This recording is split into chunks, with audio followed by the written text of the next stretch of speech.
आणि येथे जमलेल्या माझ्या तमाम बंधू भगिनींनो, आज मी तुमच्या समोर अशा एका वाघिणीबद्दल बोलणार आहे की जिच्या चरणाची धूळ कुंकुवाच्या करंड्यात भरून माती धरावी अशा राजमाता राष्ट्रमाता मासाहेब जिजाऊ यांना मानाचा मुजरा करतो. आदिलशाही, कुतुबशाही आणि मुघलांच्या आक्रमणामुळे या महाराष्ट्राची परिस्थिती अतिशय बिकट झाली होती. आणि अशा या कठीण काळात स्त्रियांना शब्द बोलण्याची सुद्धा संधी नव्हती. आणि अशा या कठीण काळात माझ्या मासाहेब जिजाऊंनी स्वराज्याचं देखणं स्वप्न पाहून ते सत्यात उतरवण्याचं काम केलं अशा मासाहेब जिजाऊ होत्या.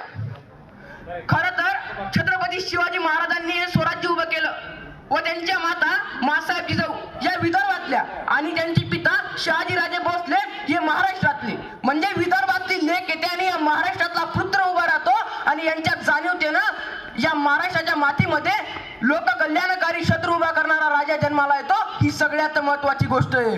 खरं तर स्वराज्य संस्थापक म्हणून शहाजीराजे भोसले यांचा उल्लेख केला जातो. म्हणजे स्वराज्य संस्थापक यांचा उल्लेख शहाजीराजे भोसले म्हणून केला जातो. म्हणजे स्वराज्य संस्थापक म्हणून आपलं नाव शहाजीराजे भोसले यांचं नाव घेतलं जातं. खरं तर हे स्वराज्य उभं राहिलं कसं झालं हे स्वराज्य निर्माण? खरं सर शहाजीराजे भोसले यांच्या सांगण्यावरनं मासाहेब जिजाऊ या पुण्याला आल्या. उद्ध्वस्त बकास कंगाल झालेलं पुणे रया रावानं गडवाच्या लंग पुरवताना सगळ्या पुण्यावरनं सगळी भूमी उजाड करून टाकलेली आणि याच भूमी त्यात पार रोवलेली, तुटकी वन फुटकी कवडी तिला अडकवलेली आणि सांगितलं इथल्या रयतेला इथं वस्ती करणं अशुभ, जो कोणी इथं वस्ती करेल त्याचा निर्मांश होईल. आणि या बळेला प्रगंड होऊन हे लोक सह्याद्रीच्या कान्याकोपऱ्यामध्ये दर्याखोऱ्यामध्ये आपला जीव मुठीत घेऊन राहायला लागली. मरण्यासाठी जगायचं आणि जगण्यासाठी मरायचं एवढा तर त्यांच्या जीवनाचा अट्टास झाला. आणि अशा पुण्यात आल्या मासाहेब. राज्य चालवायचंय, जहागिरी चालवायची आहे, पण राज्य चालवावं कोणावर? जहागिरी चालवावी कोणावर? दगडा दोंड्यावर? अरे माणसं होती कुठं? माणसं होती ती सह्याद्रीच्या कान्याकोपऱ्यामध्ये दर्याखोऱ्यांमध्ये. आणि या प्रगंडा लोकांना मासाहेबांनी घातली साथ. सांगितलं त्यांना या परत या गावात. आणि तेव्हा जनताने सांगितलं कसं यावं, कुणाच्या भरोशावर यावं? आणि कळाल्या जिजाऊ आणि जिजाऊंनी सांगितलं तुमच्या शिवाजी राजांच्या भरोशावर यावं. आणि तेव्हा जनतेनं त्या भूमीमध्ये रोवलेले पहारीकडे बोट दाखवला. कसं यावं? इथं आलो तर आमचा निर्मांश होईल. आणि मासाहेब जिजाऊ या सर्व दिवशी पुढे झाल्या. त्या मातीमध्ये रोवलेली पहार दूर फिरकावून दिली आणि सांगितलं इथल्या जनतेला मी राहीन इथं. उद्या झाला माझा निर्वंश तरी मी राहीन इथं. आणि आपल्या एकुलते एक शिवबाला घेऊन मासाहेब जिजाऊ या पुण्याला राहायला लागल्या. हळूहळू जनतेला विश्वास आला, अरे मासाहेब राहता इथं, आपण का नाही? हळूहळू घरं कुजमुजू लागली, गावं कुजमुजू लागली. जनता घरात आली, गावात आली. पण जनतेपुढे सर्वात मोठा प्रश्न पडला. घरात तर आलो, गावात तर आलो, पण खावं काय, प्यावं काय?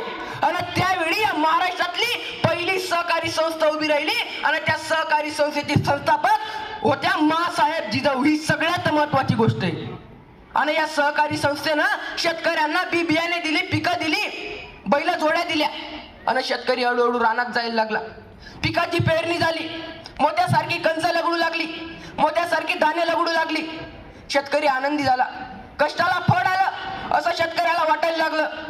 पण त्याच वेळी काळजात कल्लड उलाली.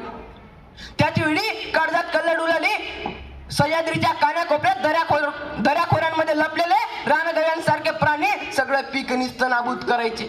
सगळ्या पिकांवर चालून शेतकऱ्याने जी मेहनत केली होती तिच्यावर सर्व पाणी फिरवायचे. सगळं पीक निस्तनाबूत व्हायचं. अन शेतकरी हवालदिल झाला. शेतकरी धावत मासाहेबांकडे गेला आणि सांगितलं, मासाहेब पिकं तर लावली, पेरणी पण झाली, मोत्यासारखी कंसही लगडली, पण रानगव्यासारखी प्राणी सगळं पीक नाशवतात, सगळं रान निस्तनाबूत करतात. अन उद्या सकाळी मासाहेब जिजाऊंच्या विलक्षण बुद्धीतनं एक विलक्षण युक्ती बाहेर पडली. मासाहेब जिजाऊंनी आजूबाजूच्या सर्व खेड्यांमध्ये दौंडी दिली. जो कोणी पिकामध्ये आयदोस घालणाऱ्या प्राण्यांचा बंदोबस्त करेल त्याला सोन्याचं कड दिलं जाईल. आजूबाजूच्या खेड्यामध्ये जिगरबाज तर्रेबाज पोरं बाहेर पडली आणि रातोरात पहारा द्यायला लागली. प्राणी दिसला की त्याच्या मुसकी आवडायला लागली, त्याची शेपटी तोडायला लागली आणि दाखवायला मासाहेब जिजाऊंकडे न्यायला लागली. सोन्याचं कड मिळवायला लागली. एकाच दगडामध्ये दोन पक्षी मारले मासाहेबांनी. एक म्हणजे प्राण्यांपासून पिकाचं संरक्षण आणि दुसरं म्हणजे स्वराज्यासाठी लागणाऱ्या जिगरबाज मर्द मावळ्यांची यादी आपोआप निर्माण झाली. हे मानसशास्त्र मासाहेब जिजाऊंचं आपण घ्यायला पाहिजे. एके दिवशी 1:30-2चा प्रहर होता. लाल महाल समता शांत झाला होता आणि बाहेर 5-6 पोरांचा गलका ऐकू आला. बाहेर 5-6 पोरांचा गलका ऐकू आला. पहारेकरी तसा धावत धावत त्यांच्याकडे गेला. काय र? आणि तसं त्यांच्या मधला एक तरणीबाज पोरगा पुढे आला आणि म्हणाल, मासाहेबांनी दोंडी दिलती नव, मासाहेबांनी दोंडी दिलती नव, की जो कोणी प्राण्याची शिकार करेल त्याला सोन्याचं कड दिलं जाईल. हे काय जनावर घेऊनच आलंय ना. आणि एका पोराच्या पाठीवरती भलं मोठं रानगव्याचं धोड. पारेकरींनी त्याला सांगितलं, पण रात्रीचे 1:30-2 वाजली, मासाहेब आता झोपल्यात, उद्या सकाळी ये की. पण तो ऐकायला तयार नाही. मासाहेबांना भेटल्या बिगर जाणार नाही असं तो सांगू लागला. आणि हा बाहेरचा कलका ऐकून मासाहेब स्वतः जातीनं उठून बाहेर आल्या. मासाहेब स्वतः जातीनं उठून बाहेर आला आणि विचारलं, काय गडबड रे?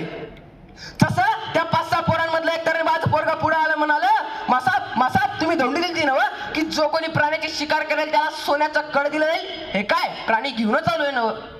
मासाहेबांनी एकदा त्या जनावराकडे बघितलं, एकदा त्या मुलाकडे बघितलं आणि म्हणाल्या, अरे पण आम्ही दौंडीत असंही सांगितलेलं की अख्खं प्राणी आणल्यापेक्षा त्याची शेपटी जरी दाखवायला आणली तरी सोन्याचा कड दिलं जाईल. त्या पोरानं मान खाली घातली, ध्यानातच नाही राहिलं बघा. आणि अजून मासाहेबांनी त्याला विचारलं, आणि काय रे, सकाळी आला असता तर आम्ही काय तुला सोन्याचं कड दिलं नसतं. हा शब्द जसा त्या पोरानं ऐकला, त्याच्या दोन्ही डोळ्यातनं कडकड कडकड पाणी वाहू लागलं. त्याला उंका फुटला. तसाच उंका दाबत ते पोर मासाहेबांना म्हणाल, मासाहेब सोन्याचं कड मिळवावं म्हणून नाही आलो मासाहेब सोन्याचं कड मिळवावं म्हणून नाही आलो मासाहेब, तुमच्या कौतुकाची थाप माझ्या पाठीवर पडावी म्हणून आलो मासाहेब. मासाहेबांनी त्याला विचारलं, मासाहेब जवळ गेले, त्याचे अश्रू पुसले आणि मासाहेबांनी त्याला विचारलं, नाव काय रे बाळा तुझं? तसा ते पोरगं म्हणाल, तानाजी मालुसराव उमराड गावचा जी. ही ताकद मासाहेबांमध्ये आहे. असं करत करत स्वराज्यासाठी एक मावडा मासाहेबांनी तयार केला. खरं तर ज्या समाजामध्ये पाठीवरती कौतुकाची थाप टाकणारी माणसं असतात त्याच समाजामध्ये नवरत्न उगवतात. आणि ज्या समाजामध्ये पाठीवरती थाप टाकणारी माणसं नसतात त्या समाजामध्ये नवरत्न कधीही उगवत नाही. ही सगळ्यात महत्वाची गोष्ट आहे. खरं तर हे स्वराज्य तलवारीच्या पाठीवर नाही तर शाबासकीच्या थापीवर उभं राहिलं ही सगळ्यात महत्वाची गोष्ट आहे. आयोजकांनी मला इथं बोलण्याची संधी दिली याबद्दल खूप खूप धन्यवाद.